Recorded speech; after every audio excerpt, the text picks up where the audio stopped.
जय श्री कृष्ण। आप सभी को पापमोचिनी एकादशी के पारण दिवस की ढेरों शुभकामनाएं। प्रिय दर्शकों, आज के इस वीडियो में हम बात करेंगे कि पापमोचिनी एकादशी का पारण आप कैसे करेंगे, पारण की विधि क्या होगी, नियम क्या होंगे, किन मंत्रों का प्रयोग करना है, पूजा कैसे करनी है, पारण के दिन पारण करने के लिए शुभ मुहूर्त क्या रहेगा, क्या मंत्र रहेंगे, क्या भोग रहेगा, और बताएंगे आपको कि पारण की आवश्यकता है क्यों, अगर पारण ना किया जाए तो उससे नुकसान क्या होता है। इस प्रकार संपूर्ण शास्त्रीय जानकारी पापमोचनी एकादशी के पारण के विषय में आपको प्रदान की जाएगी। आपसे निवेदन है कि वीडियो यदि थोड़ा सा भी उपयोगी लगे तो कृपया उसे एक बार लाइक अवश्य कर दीजिएगा और जितना हो सके शेयर कीजिएगा, जिससे कि अधिक से अधिक लोग उसे सुनकर लाभ ले सकें और प्रभु की कृपा प्राप्त कर सकें। क्योंकि इस एकादशी का व्रत सभी सनातनी करते हैं, उनको पारण के लिए सही प्रकार से परामर्श मिले, सही प्रकार से जानकारी मिले, इसके लिए आवश्यक है कि यह वीडियो सबके पास अवश्य पहुंचे। अपने व्रत की के लिए और भगवान वासुदेव का आशीर्वाद प्राप्त करने के लिए कमेंट बॉक्स में अवश्य लिखिएगा जय श्री हरि या ओम नमो भगवते वासुदेवाय। आप देख रहे हैं सनातन धर्म का संसार ज्योतिष संस्थान का प्रतिष्ठित YouTube चैनल सनातन धर्म का संसार धार्मिक। हम यहां सभी व्रत और त्योहारों की सही शास्त्रीय जानकारी प्रदान करते हैं। ज्योतिष शास्त्र और पंचांग के आधार पर आपको बताते हैं कौन सी तिथि कब है, व्रत आदि कब करना है, क्या विधि है, क्या नियम है और क्या गलती नहीं करनी है। यदि आप सभी व्रत और त्योहारों की सही शास्त्रीय जानकारी पाते रहना चाहते हैं तो कृपया चैनल को सब्सक्राइब कीजिए और बेल आइकन को प्रेस कीजिए। आइए प्रिय दर्शकों, अब जानकारी आरंभ करते हैं, बात करते हैं एकादशी के व्रत पर। सबसे पहले यह जानना आवश्यक है कि एकादशी के व्रत में पारण का महत्व है, शास्त्र क्या कहते हैं और हम क्यों बार बार इस बात पर जोर देते हैं कि आपको पारण सही विधि से करना चाहिए, पारण अवश्य करना चाहिए, सही समय पर करना चाहिए। इसका मूल कारण क्या है? इसका मूल कारण है शास्त्रों में जो वर्णन आता है। शास्त्र कहते हैं कि यदि एकादशी के व्रत में पारण ना किया जाए तो आपको व्रत का केवल 30% पुण्य ही प्राप्त होता है। केवल 30%।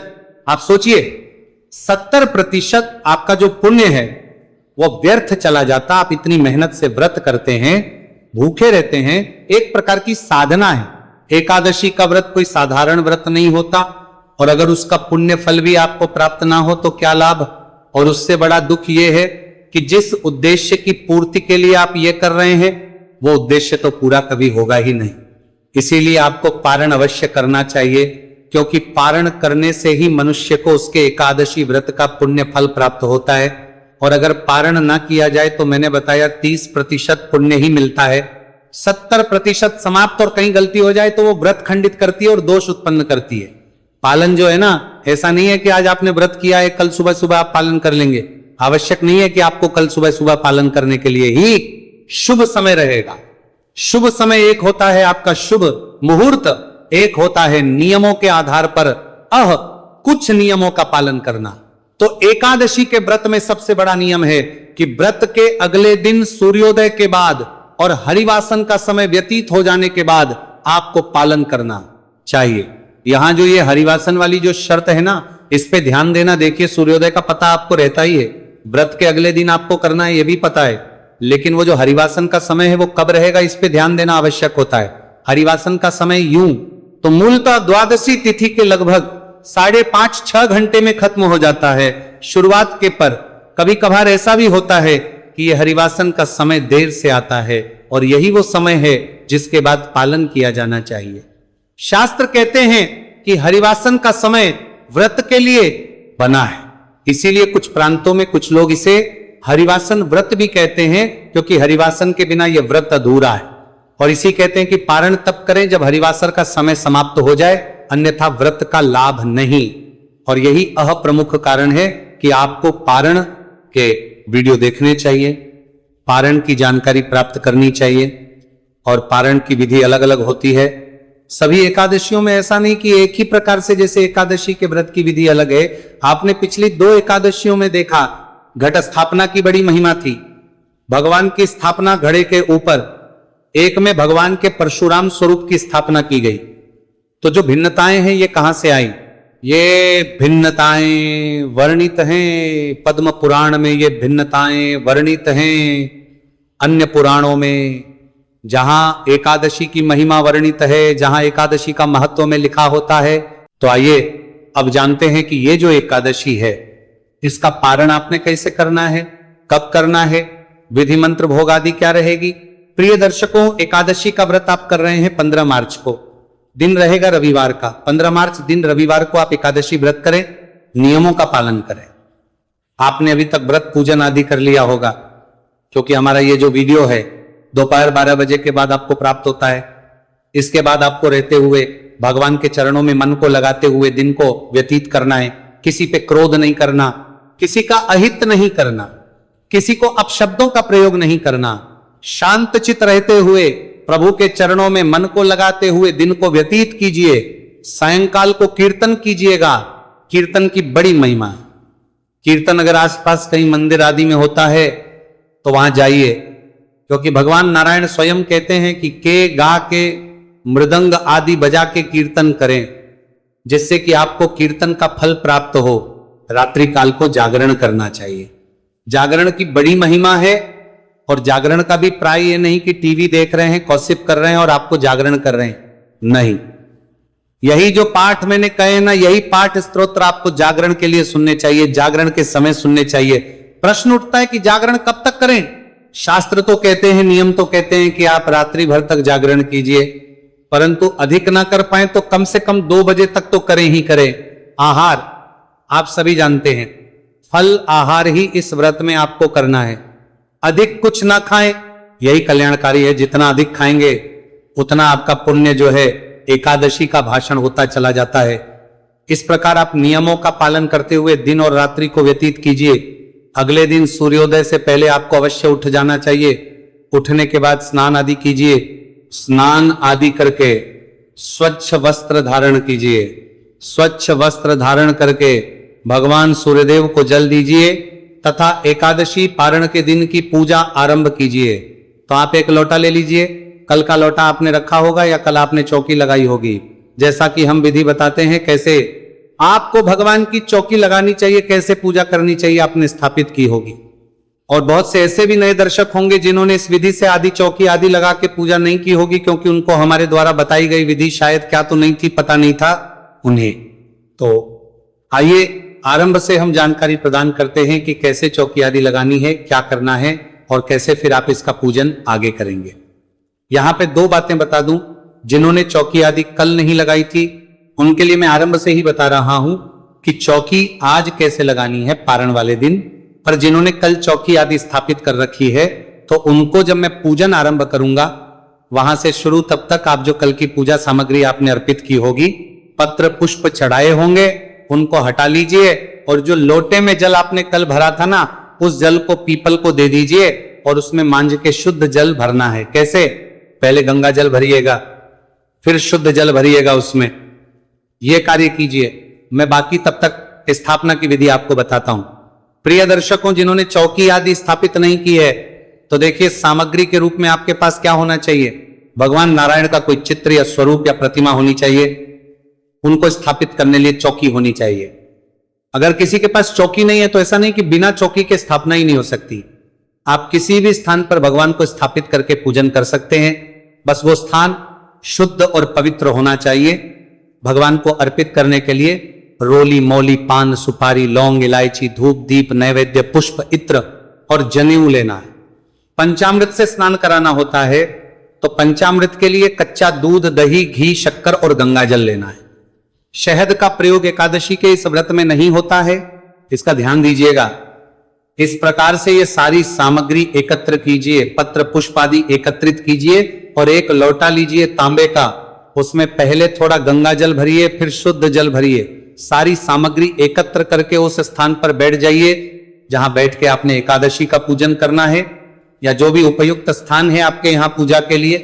लोटे में जो जल भरा है उस जल से आप उस सभी स्थान पर जल के छींटे दीजिए, सामग्री पर जल के छींटे दीजिए। हम मंत्र पढ़ेंगे। इससे होगा क्या कि वो स्थान पवित्र होगा और वह सामग्री भी शुद्ध होगी, क्योंकि सामग्री आप तक आने से पहले अनेकों हाथों से होकर निकली है। ना जाने किस अवस्था में उसे छुआ था, तो शुद्धिकरण आवश्यक हो जाता है। भगवान को अर्पित करने से पहले ओम अपवित्रः पवित्रो वह सर्व अवस्थां गतोतिवा यह स्मरेत पुंडरीकाक्षं सबाह्याभ्यंतरः शुचिः। इस प्रकार से जल छींटे देके आपने स्थान को शुद्ध किया, सामग्री को पवित्र किया।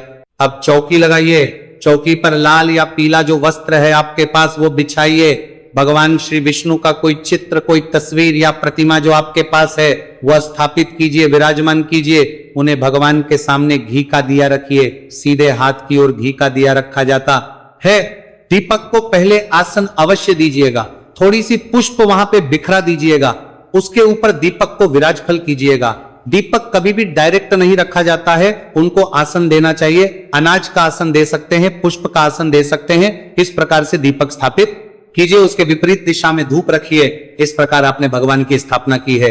अब हम पूजन आरंभ करेंगे। तो एक छोटे से पात्र में कोई भी कटोरी लीजिए, कोई और लोटा है तो दूसरा लोटा ले लीजिए। उसमें ये जो जल लिया है आपने लोटे में ना, इसमें से थोड़ा सा जल उसमें डाल लीजिए। ये आपकी अपनी आजमनी के लिए होगा। छोटा सा चम्मच रखिएगा, उस चम्मच में उतना ही जल लीजिए जितना 2 बूंद जल होता है, और अपने सीधे हाथ पे जल लेके हाथ धो लीजिए। हस्तो प्रक्षाल नमः। अब 2-2 बूंद जल आपको एक एक मंत्र पर आजमनी करनी है, पीना है। ओम माधवाय नमः, जल लीजिए, पी जाइए। ओम केशवाय नमः, जल लीजिए, पी जाइए। ओम नारायणाय नमः, जल लीजिए, पी जाइए। ओम ऋषिकेशाय नमो नमः। इस प्रकार से हाजमनी करके अपने आप को तिलक कीजिए और मौली बांधिए। अब आप दीपक कीजिए, दीपक जलाइए, दीपक को प्रज्वलित कीजिए, धूप को जलाइए। धूप दीप जलाने के बाद अब आप भगवान का पूजन आरंभ करेंगे। सबसे पहले भगवान को 5 पुष्प अर्पित कीजिए, इस भावना के साथ कि आप भगवान को ये पुष्प आसन के रूप में अर्पित कर रहे हैं। हे प्रभु, ये पुष्प मैं आपको आसन के रूप में अर्पित कर रहा हूं या कर रही हूं, इन्हें आप आसन के रूप में स्वीकार करें और इन पर विराजमान हूं। तो हम भगवान को इसीलिए आप चौकी पर भी विराजमान करें, पृथ्वी पर विराजमान करें, जहां भी विराजमान करना चाहें करके पूजन कर सकते हैं। बस शुद्धता का ध्यान रखें। सबसे पहले गणेश जी महाराज का ध्यान करेंगे, तदोपरांतम भगवान का पूजन आरंभ करेंगे। गणेश जी का ध्यान बोलिए, गणेश जी महाराज की जय। गणेश जी महाराज का ध्यान करने के बाद अब आप भगवान नारायण का पूजन करेंगे। भगवान का ध्यान कीजिए लक्ष्मी भगवान को करके। अब सबसे पहले पद्य अर्घ्य आजमनी भगवान को अर्पित करेंगे। आप तो एक एक चम्मच जल भगवान को अर्पित कीजिएगा। उनके सामने एक पात्र रख दीजिए, कटोरी आदि रख दीजिए, और अगर प्रतिमा है तो उसे किसी बर्तन में रखिए, जिससे कि ये जो जल है उनके चरणों पे या उनके शरीर पर जब आप अर्पित करें तो वह जल इधर उधर ना फैले। और एकादशी व्रत पूजन अंतर्गत भगवान नारायण भगवान के पद प्रक्षालन के लिए जल अर्पित कीजिए। और जो प्रतिमा का पूजन कर रहे हैं भगवान के पैरों पर जल अर्पित कीजिए। भगवान को अर्घ्य प्रदान करेंगे। ओम श्री रामचंद्राय नमो नमः अर्घ्य के रूप में 1 चम्मच जल भगवान को अर्पित कीजिए। उनके सामने रखे पात्र में अर्पित कीजिए। अब आप आज मणि कराएंगे। ओम नारायणाय नमः श्री रामचंद्राय नमो नमः। आज भगवान को जलाजमी कराइए। अब भगवान को स्नान कराएंगे, प्रेम से स्नान कराइएगा। जो प्रतिमा का पूजन कर रहे हैं वो शंख में जल भर लीजिए और भगवान को प्रेम से स्नान कराइए। ओम नारायणाय नमः, ओम श्री रामचंद्राय नमो नमः। स्नान समर्पी ओम नारायण शंख से स्नान कराते जाइए भगवान को।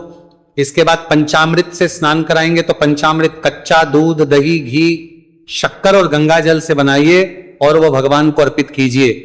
ओम नारायणाय नमः, ओम श्री रामचंद्राय नमो नमः। पंचामृत समर्पित कीजिए भगवान को। पंचामृत के बाद पुनः शुद्ध योधक स्नान कराया जाता है, तो शुद्ध जल स्नान कराएंगे। शुद्ध जल समर्पित कीजिए भगवान को। भगवान को शुद्ध जल से स्नान कराइए। नहलाने के बाद अब आप भगवान को वस्त्र अर्पित करेंगे। तो वस्त्र के रूप में मौली का एक टुकड़ा तोड़िएगा, अर्पित कीजिएगा। जनेऊ लीजिए, जनेऊ कुमकुम आदि से तिलक कर लीजिएगा, फिर आप अर्पित कीजिएगा। ओम नारायणाय नमः, ओम कृष्णाय नमो नमः। पवित्र अर्पित करने के बाद आप प्रभु को इत्र अर्पित करेंगे। इत्र को फूल पर लगा लीजिए और वह अर्पित कीजिएगा। ओम श्री नारायणाय नमः, कृष्णाय नमः। श्री रामचंद्राय नमः नमः इत्रम समर्पयामि। भगवान को तिलक करेंगे, तिलक कीजिए। ओम नारायणाय नमः, कृष्णाय नमः, रामचंद्राय नमः नमः पुष्प अर्पित करेंगे भगवान को। फूलों की माला है तो माला पहनाइएगा, माला अर्पित कीजिए, भगवान को पुष्प अर्पित कीजिए। धूप दिखाएंगे, दीप दिखाएंगे। ओम धूप धूप दीप दिखाइए। और अब भगवान को नैवेद्य अर्पित कीजिए। नैवेद्य के रूप में यदि आपके पास कोई पीले रंग की मिठाई है ना, वो सर्वोत्तम है, उसे लीजिए, वो अर्पित कीजिए।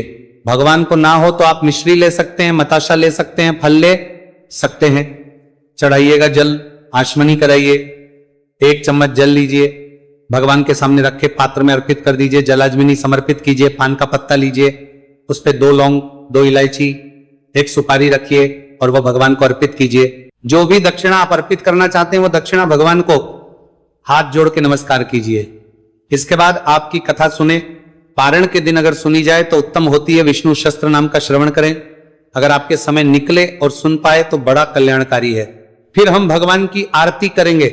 आरती करके और भोग लगाएंगे। भोग में आप क्या बनाएंगे? भोग इस दिन आपको विशेष रूप से केसर युक्त खीर बनानी चाहिए, अन्यथा आप पीले चावल का भोग लगा सकते हैं। पीले चावल आप किसी भी दशी के पारण दिवस पर बनाए, कल्याणकारी होते हैं। आप जो घर में कोई अशाकाहारी भोजन, शुद्ध सात्विक भोजन बना हो, उसका भी भोग लगा सकते हैं। भोग थाली में रखें, उसमें तुलसी पत्र रखें, भगवान के सामने थाली रखें, हम मंत्र पढ़ते हैं। पर्दा कर दीजिए, पर्दा हटा दीजिए, जलाजमनी कराइए, जल लीजिए, अश्विनी में 3 बार घुमाइए, छोड़ दीजिए, 3 बार जलाजमी करके सर झुका के भगवान को प्रणाम करके थाली वहां से उठा लीजिए। बाकी प्रसाद में इसको मिला दीजिए। जब आप व्रत खोलेंगे, पारण करेंगे तो पहला ग्रास इसी से खाएंगे। उसके बाद आप कुछ और खा सकते हैं। इसके बाद आती है आवश्यक प्रक्रिया, जिसे हम पुष्पांजलि कहते हैं, मंत्र पुष्पांजलि। तो अपने हाथों में पुष्प लीजिए और खड़े हो जाइए। हम मंत्र पढ़ते हैं, जैसे बोले वैसे आप करते जाइएगा। आवाहन, हे प्रभु नाम आपका आवाहन जानते हैं, ना पूजन जानते हैं, ना विसर्जन जानते हैं। भगवान अज्ञानी जीव हैं, जैसी हमसे बन पड़ी है वैसी सेवा आपके श्री चरणों की है। इसमें जाने अनजाने में हमसे कोई गलती, कोई त्रुटि, कोई भूल हो गई हो तो प्रभु से क्षमा कीजिएगा। हम तो आपके दर के भिखारी हैं, आपके बालक है प्रभु। आपकी दया पर ही चलते हैं, तो आप दया का आशीर्वाद प्रदान कीजिए। आपको अर्पित करने के लिए हमारे पास कुछ नहीं है, तन मन धन सब कुछ आप ही का है। हमारे पास केवल क्या है? पुष्पांजलि। परमेश्वर प्रभु, ये पत्र पुष्प की भेंट है, इसे आप स्वीकार करें और दया का आशीर्वाद प्रदान करें। वह पुष्प भगवान को अर्पित कीजिए। अगर आपको कि आपसे जाने अनजाने में कोई गलती हो गई है और इसका पता आपको चल गया है कि भाई व्रत में आपसे ये भूल हो गई, तो उसके लिए क्षमा याचना इसी समय आपको भगवान से करनी चाहिए। इसके बाद खड़े खड़े परिक्रमा करना चाहिए और आपको तरी बना चाहिए। लीजिए, परिक्रमा करके पुरुष जन जो है दंडवत प्रणाम करें, माताएं सर झुका के हाथ जोड़कर नमस्कार करें। इस प्रकार से आपकी पारम दिवस की पूजा पूरी होती है। इसके बाद आपको ब्राह्मण को भोजन कराना चाहिए। संभव है तो घर बुलाइए, भोजन कराइए, दान दक्षिणा आदि देके विदा कीजिए। अन्यथा आप मंदिर में खाद्य सामग्री आदि दे सकते हैं। आप यदि हमारे निमित्त दक्षिणा आदि कुछ भी अर्पित करना चाहते हैं तो आपकी स्क्रीन पर नंबर आ रहा होगा, 900 से उस पर भेज सकते हैं। साथ में हमने QR कोड भी दिया है, उसको स्कैन करके उस पर भी भेज सकते हैं। अब बात आती है कि पारण हमें करना कब है और मंत्र कैसे, क्या जपना है, किस चीज से पारण करना है। प्रिय दर्शकों, पारण के लिए जब आप बैठ जाएंगे, पारण के समय में भगवान का ओम नमो भगवते वासुदेवाय मंत्र 5 बार जपेंगे। भगवान का ध्यान करेंगे, मुंह में तुलसी का पत्ता और जल पी के भगवान से निवेदन करेंगे, प्रभु मैं ये तुलसी पत्र और जल पी के अपने व्रत का पारण कर रही हूं या कर रहा हूं, उसे स्वीकार करें। ऐसा इसलिए बता रहा हूं क्योंकि बहुत सारे ऐसे लोग होते हैं जिनका अगले दिन का भी व्रत होता है। अब यदि अन्न से पारण करेंगे तो उस अवस्था में होगा क्या कि आपका अगले दिन का व्रत नहीं हो पाएगा। इसीलिए इस प्रकार से आप पारण करेंगे और उसके बाद जो भी आप अन्न खाना चाहें, जो आपके यहां भोग में लगा है भगवान को, वही अन्न सबसे पहले खाएंगे और हो जाएगा। अब प्रश्न उठता है कि पारण करना कब है। पारण के 3 मूलभूत सिद्धांत है, मैंने आपको आरंभ में बता दिया था। उन 3 मूलभूत सिद्धांतों को मानते हुए इस एकादशी के पारण के लिए जो शुभ समय रहेगा वो रहेगा सुबह सूर्योदय से और 1.5 घंटे तक। दिल्ली के अनुसार बताऊं तो 6:30 से और 8 बजे के बीच में आप पारण करें, उत्तम रहेगा। ये थी जानकारी, एकादशी पारण से संबंधित जानकारी। थोड़ी भी अच्छी लगी हो वीडियो को लाइक कीजिएगा, जितना हो शेयर कीजिएगा। भगवान नारायण सब पर कृपा करें, आपका व्रत सफल हो। हरे कृष्णा।